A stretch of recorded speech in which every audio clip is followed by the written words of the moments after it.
Christ est la vie recherchée de mon âme. Ô Seigneur, soutiens ma foi. Christ est la vie recherchée de mon âme. Ô Seigneur, soutiens ma foi. Prends-moi, Seigneur, prends-moi, Seigneur, dans mon état.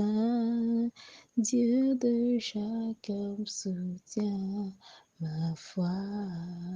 Prends-moi, Seigneur, prends-moi, Seigneur, dans mon état. Dieu de Jacob, soutiens ma foi. Père, au nom de Jésus, Père 3 fois saint, Papa de gloire, je te dis encore merci ce matin. Merci, Papa, pour ce nouveau jour que tu nous as encore donné. Merci, Seigneur, parce que nous ne sommes pas mieux que ceux-là qui n'ont pas pu voir ce nouveau jour, ceux-là qui n'ont pas eu l'opportunité de pouvoir rencontrer ce nouveau jour, ceux-là qui n'ont pas eu l'opportunité même de rencontrer cette semaine de Pâques, Seigneur.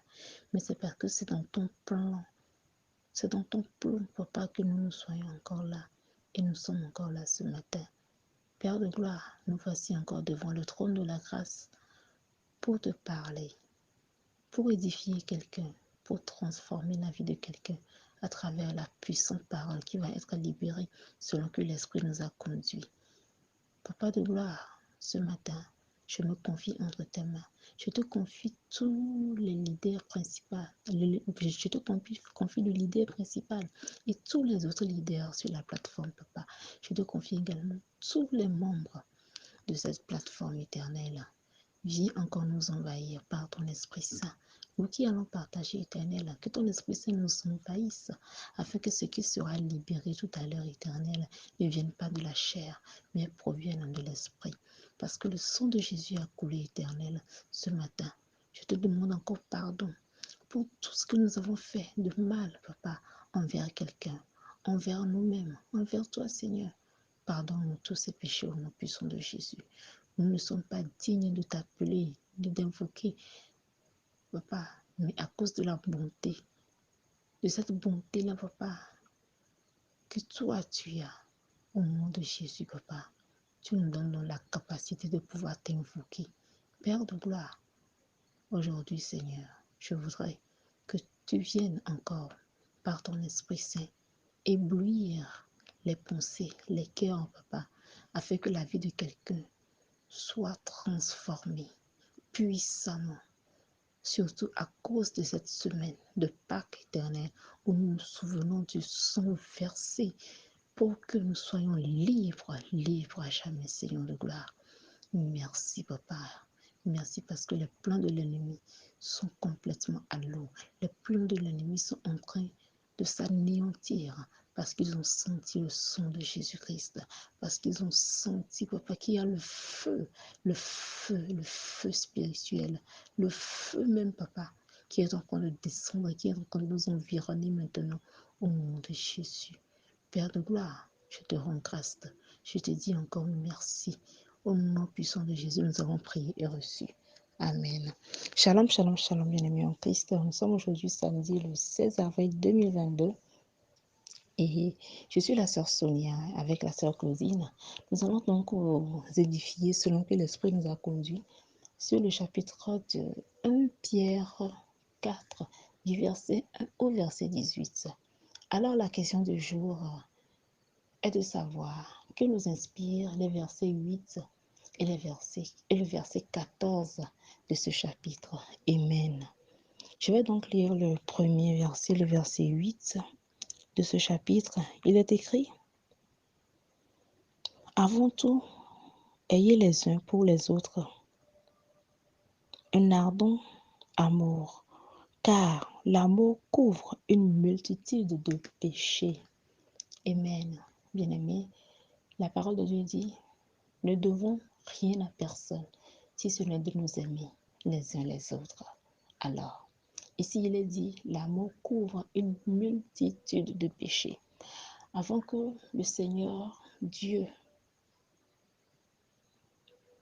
nous donne le privilège de le connaître, nous étions des pécheurs. Nous étions des gens qui étaient perdus. Nous n'étions pas un peuple.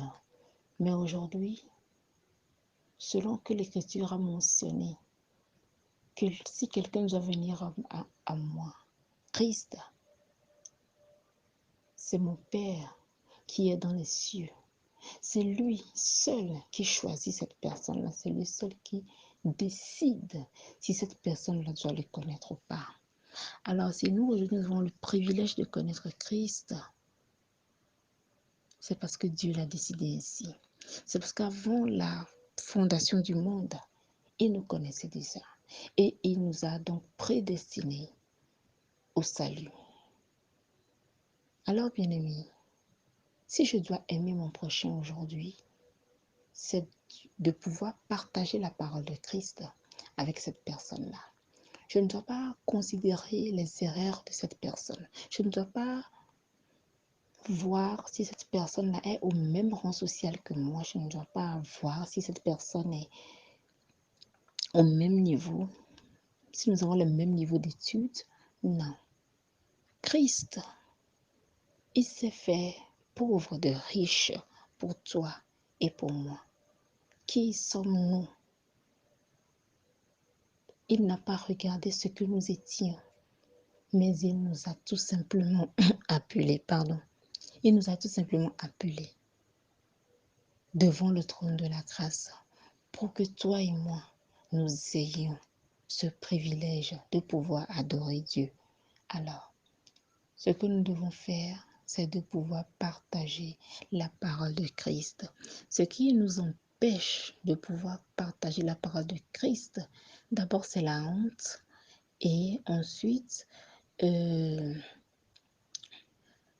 nous pensons qu'il y a certaines personnes qui ne pourraient pas connaître Christ, alors que nous oublions catégoriquement que ces personnes-là, c'est Dieu seul qui décide de leur vie.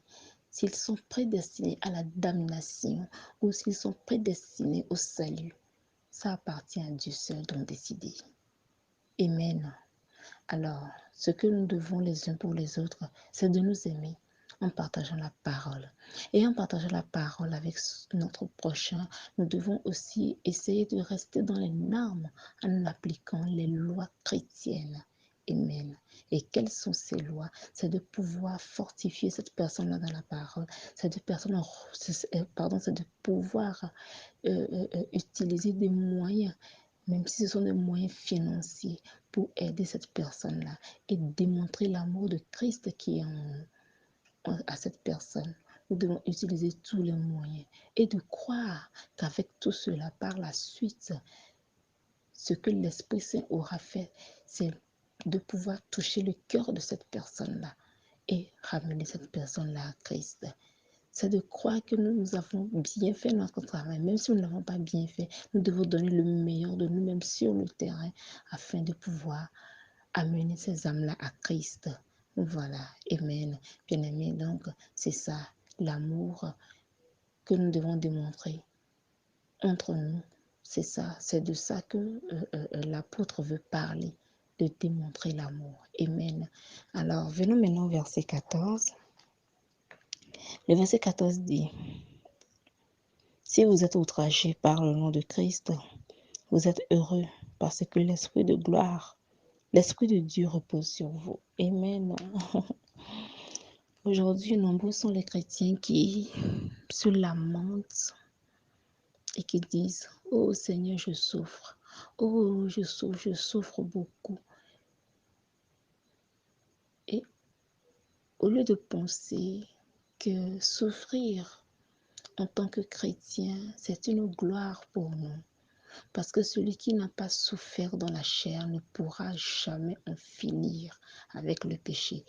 Lorsque nous venons au verset 1 de ce chapitre, il est écrit, ainsi donc, Christ ayant souffert dans la chair, Vous aussi, armez-vous de la même pensée, car celui qui a souffert dans la chair en a fini avec le péché.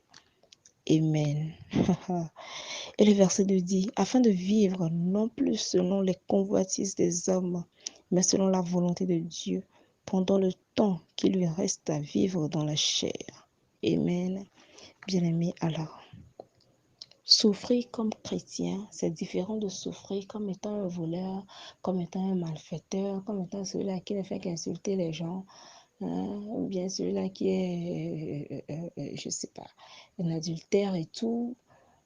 Nous ne parlons pas de ce genre de souffrance. Nous parlons du fait qu'on souffre en tant que chrétien.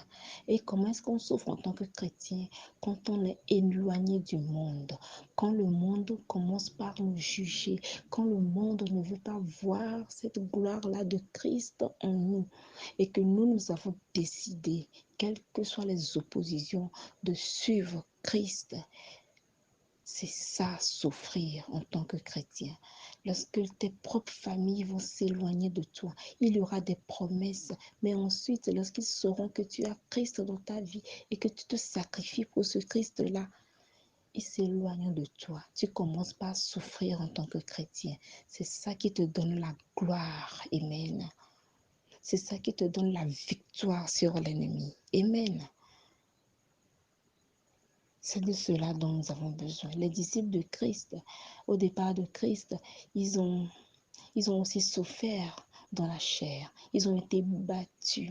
Et au lieu de s'apitoyer sur leur sort, non, au contraire, ils ont marché, ils ont continué par prêcher la parole de Dieu. Ils étaient même heureux de souffrir parce qu'ils venaient donc de comprendre qu'ils marchaient selon les pas de Christ, qu'ils eux aussi, ils commençaient à voir cette gloire-là que Christ a vue. Alors, chrétiens que nous sommes, croyants que nous sommes, nous devons apprendre à souffrir en tant que chrétiens et d'en être heureux, de le remercier chaque jour pour cette souffrance-là, parce que c'est ainsi que la gloire de l'Éternel se lèvera sur nous. Amen, bien-aimés, donc c'est la fin de notre partage de ce jour. En cette nouvelle semaine de Pâques,